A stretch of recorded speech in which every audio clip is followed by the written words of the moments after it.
الرحمن الرحیم ناول جانے عشقم قسمت 24 رائٹر عریض شاہ۔ ناشتہ کر کے وہ سیدھا انہی کے کمرے میں آیا تھا تاکہ ان سے مل سکے۔ 4 سال سے اس نے انہیں دیکھا تک نہیں تھا۔ ماں کے بچھڑ جانے کے بعد تائی امی نے انہیں بہت محبت سے سنبھالا تھا، وہ اس کے بہت خاص تھیں۔ السلام علیکم تائی امی، کیسی ہیں آپ؟ یہ کیا حالت بنا رکھی آپ نے؟ کمرے سے باہر نہیں نکلتی، سب کہتے ہیں کہ آپ بیمار ہیں، کیوں بیمار ہیں آپ؟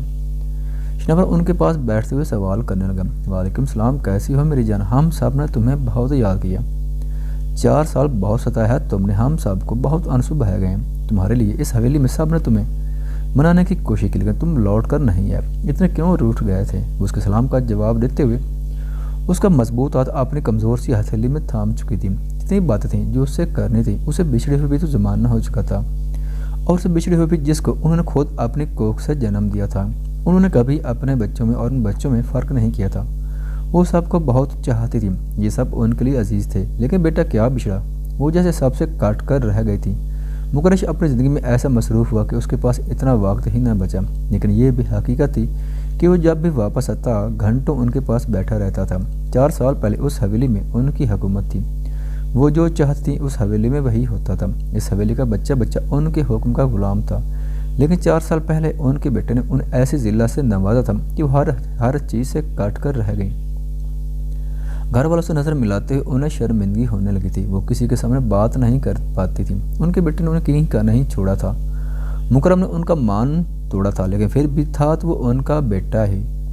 ایک ماں کا دل کب تک بیٹے سے ناراض ہوتا؟ پھر شناور کا گھر چھوڑ کر چلے جانا انہیں مزید شرمندگی کی گہرائی میں گرا چکا تھا۔ یہی وجہ تھی کیا پچھلے 4 سال سے اس حویلی کی ڈور چاچی بیگم کے ہاتھ میں آ چکی تھی، وہ جیسا چاہتے ویسا کرتی تھی۔ ملازموں پر ان کی حکومت تھی، کوئی انہیں روکنے والا نہیں تھا، جبکہ بڑی بیگم کو ان سب چیزوں سے کوئی سروکار ہی نہیں تھا۔ اب تو واپس آ گیا ہوں نا، میں سب کو رلایا لیکن آپ کو نہیں رلاؤں گا۔ آپ باہر نکلے، یہاں سے نکلے، اس 4 دیوار سے چلے اٹھے اور میرے ساتھ باہر ہیں۔ وہ زبردستی انہیں اٹھانے لگا۔ آج کل وہ کمرے سے باہر تب ہی نکلتی تھیں جب انہیں ڈاکٹر کے پاس جانا ہوتا تھا۔ شروع کبھی کبھار ملازم آ کر پوچھ لیا کرتے کہ یہ کام کیسے کرنا ہے، وہ کام کیسے کرنا ہے، لیکن اب یہ بھی ختم ہو گیا تھا۔ چاچی بیگم ہر چیز کو سنبھال چکی تھیں تو وہ بھی بیچ میں بولنا مناسب نہیں سمجھتی تھیں۔ ان کے 1000 بار نہ کرنے کے باوجود بھی وہ انہیں اپنے ساتھ اس کمرے سے باہر نکال لایا تھا۔ انیش گہری نیند میں سو رہی تھی، جبکہ وہ اس کا حسین چہرہ اپنی نگاہ میں بس اسے دیکھ رہا تھا۔ جب بھی سخت جھک کر اس نے اس کے سرخ و سفید گال پر اپنے لب رکھ دیے۔ مقرش سونے دے مجھے، ایک تو آپ ساری رات نہیں سونے دیتے اور پھر صبح اٹھتے وقت بھی آپ کا یہ رومانس شروع ہو جاتا ہے، کبھی آپ اس رومانٹک موڈ کو بھی بند کر لیا کریں۔ وہ کروٹ بدلنا چاہتے لیکن مقرش نے ایسا نہیں کرنے دیا۔ تو اس میں میرا کیا قصور، کیا ضرورت تھی اتنا خوبصورت ہونے کی کہ بندہ نگاہیں تک نہ اٹھا سکے؟ اس کے متھ پر انگلی کی مدد سے لکیر کھینچتا وہ اس کے لبوں تک لے آیا تھا، اس کے نچلے لب کو 2 انگلیوں میں پکڑتے ہوئے بے سخت تھا، جسارت کرنے ہی والا تھا کہ اس نے اس کے ہونٹوں پہ اپنے ہتھیلی جما دی۔ آپ کو کیا اپنے باقی کی 3 بیویوں پر بھی اسی طرح پیار آتا ہے؟ اس نے کافی دنوں کے بعد یہ سوال کیا تھا۔ نہیں، وہ اتنی پیاری تھوڑی ہیں کہ ان پر پیار آئے گا۔ اس کے چہرے پر سے ہاتھ ہٹاتے ہوئے وہ باری باری اپنے لب اس کے گالوں پر رکھ رہا تھا، جبکہ وہ شرما گئی تھی۔ اس کا مطلب تو یہی ہوا کہ وہ اس کے سارے بیویوں میں سب سے زیادہ خوبصورت ہے۔ تم بار بار میری بیوی کا ذکر کرتی ہو، خود چل کر دیکھ کیوں نہیں لیتی ان کو ایک بار؟ اس نے آخر اپنی باتوں کو واپس حویلی کی جانب لے گیا تھا۔ تو آپ انہیں یہاں لے آئیں، میں دیکھ لوں گی، اس نے فوراً جواب دیا تھا۔ بڑا شوق میری بیویاں دیکھنے کا؟ اس نے گھومتے ہوئے پوچھا۔ ہاں نا، شوق تو ہے، میں بھی تو دیکھوں میری سوتنیں کتنی خوبصورت ہیں، اور ویسے بھی 18 بچے پیدا کرنے کے بعد وہ کیسے دکھتی ہیں، یہ جاننے کی زیادہ بے چینی ہے مجھے۔ کافی موٹی ہو گئی ہوگی، کیونکہ بیبی پیدا ہونے کے بعد عورت موٹی ہو جاتی ہے، اس نے سوچتے ہوئے کہا۔ اچھا کیا پتا، میں نے کبھی غور سے دیکھا نہیں۔ وہ اس ٹاپک کو ختم کرتا نظر انداز کرتے بولا۔ کیا مطلب ہوا؟ اسے دیکھا نہیں؟ وہ اپنے 18 بچوں کی ماں ہے اور اپنے کبھی مجھے غور سے دیکھا بھی نہیں۔ اس کے اتنے انجان بننے پر ذرا سختی سے گویا ہوئی۔ یار کیا فضول کی باتیں لے کر بیٹھ گئی ہو؟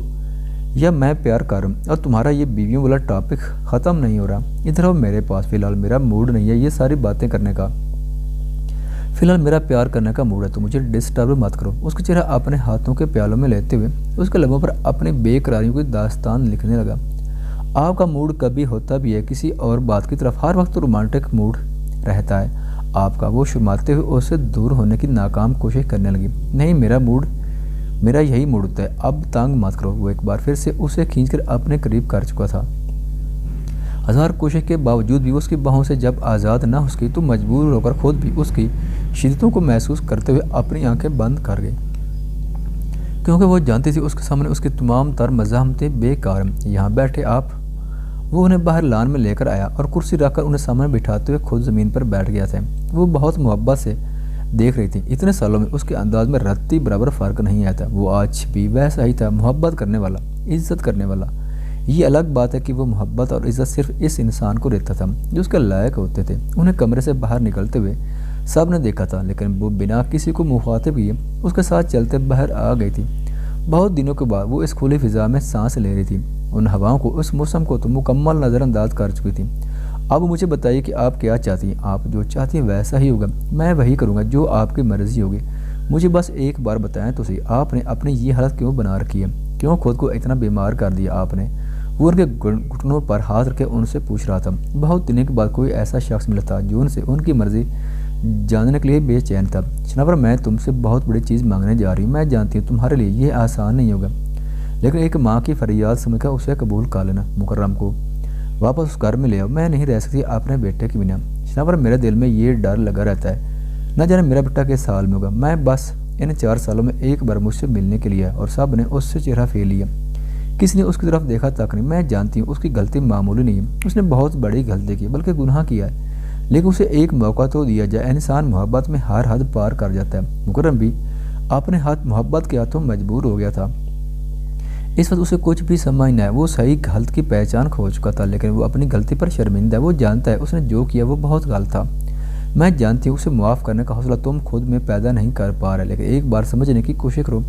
مجھے ایسا لگتا ہے جیسے میرے پاس بہت کم وقت رہ گیا۔ مجھے ایسا لگتا ہے جیسے میں بہت جلد ختم ہو جاؤں گی، اور میں ختم ہونے سے پہلے اپنے بیٹے کو اس گھر میں سکون سے دیکھنا چاہتی ہوں، اس کے چہرے پر خوشی دیکھنا چاہتی ہوں جو 4 سال پہلے تھی۔ میں اس حویلی میں وہ خوشیاں واپس لانا چاہتی ہوں جو 4 سال پہلے اس حویلی کا حصہ تھی، اور یہ کام تمہارے علاوہ اور کوئی نہیں کر سکتا۔ میں تمہارے سامنے ہاتھ جوڑتی ہوں۔ بڑی امی، یہ آپ کیا کر رہی ہیں؟ آپ کو میرے سامنے ہاتھ جوڑنے کی ضرورت نہیں ہے، آپ بس حکم، آپ حق رکھتی ہیں مجھ پر۔ اللہ نہ کرے کہ آپ کو کچھ بھی ہو، میں آج ہی دادا جان سے اس سلسلے میں بات کروں گا، انشاءاللہ وہ میری بات ضرور مانے گے۔ وہ انہیں یقین دلا رہا تھا، جبکہ اس معاملے میں وہ خود ذرا بے یقین سا تھا۔